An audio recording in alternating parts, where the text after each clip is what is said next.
একজন কোটিপতি বাবার একমাত্র মেয়ে মিথিলা। ছোটবেলা থেকেই বিলাসিতা, আরাম আয়েশ আর অভিজাত পরিবেশে বড় হয়েছে সে। কিন্তু তার বিশ্বাস ছিল মানুষকে তার অর্থ বা পরিচয় দিয়ে বিচার করা উচিত নয়। তাই একদিন সে সিদ্ধান্ত নেয় নিজের পরিচয় গোপন রেখে কয়েকদিন একটি বস্তিতে সাধারণ মানুষের মতো জীবন কাটাবে।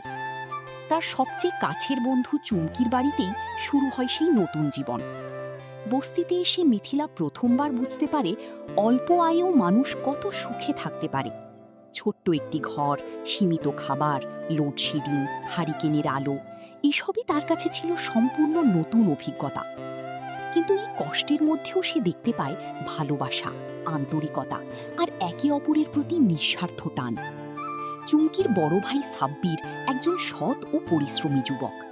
সারাদিন সাইকেলে করে মাল বিক্রি করে সংসার চালায়। কিন্তু এক অসাধু দোকানদার তার পাওনা টাকা না দিয়ে উল্টো তাকে মারধর করে এবং তার সব মাল পুড়িয়ে দেয়। এই অন্যায় দেখে মিথিলা চুপ থাকতে পারে না।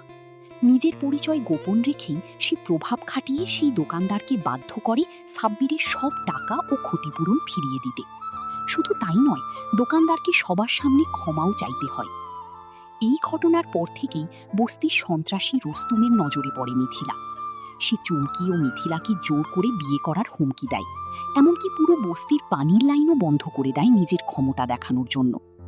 কিন্তু এবারও মিথিলা ভয় না পেয়ে নিজের লোকজন ডেকে রুস্তুমকে সবার সামনে অপমানিত করে শাস্তি দেয়। রুস্তুম বাইরে থেকে চুপ থাকলেও মনে মনে প্রতিশোধ নেওয়ার শপথ করে। এদিকে প্রতিদিনের মেলামেশায় সাব্বির ও মিথিলার মধ্যে গভীর ভালোবাসা তৈরি হয়। সাব্বির জানত না মিথিলা আসলে একজন কোটিপতির মেয়ে। সে শুধু মিথিলার সরলতা, ভালো মন আর মানুষের প্রতি সম্মান দেখিয়ে তাকে ভালোবেসে ফেলে।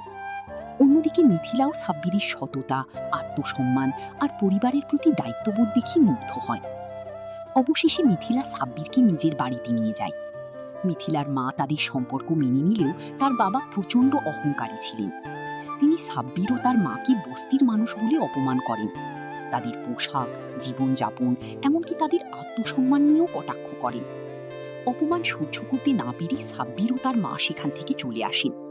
কিন্তু তাদের ভালোবাসা তখনও ভাঙেনি। ঠিক সেই সময় রুস্তুম তার প্রতিশোধ নেওয়ার সুযোগ পেয়ে যায়। সে চুমকিকে অপহরণ করে। নিজের বোনকে বাঁচানোর জন্য সাব্বির সব অপমান মেনে নেয়। রুস্তুমের সামনে কান ধরে উঠবস পর্যন্ত করে। তবুও নিষ্ঠুর রুস্তুম চুমকিকে রক্ষা করেনি। অসহনীয় নির্যাতন আর মানসিক যন্ত্রণায় চুমকি নিজের জীবন শেষ করে দেয়। নিজের বোনের নিথর দেহ দেখে সাব্বির যেন পাথর হয়ে যায়।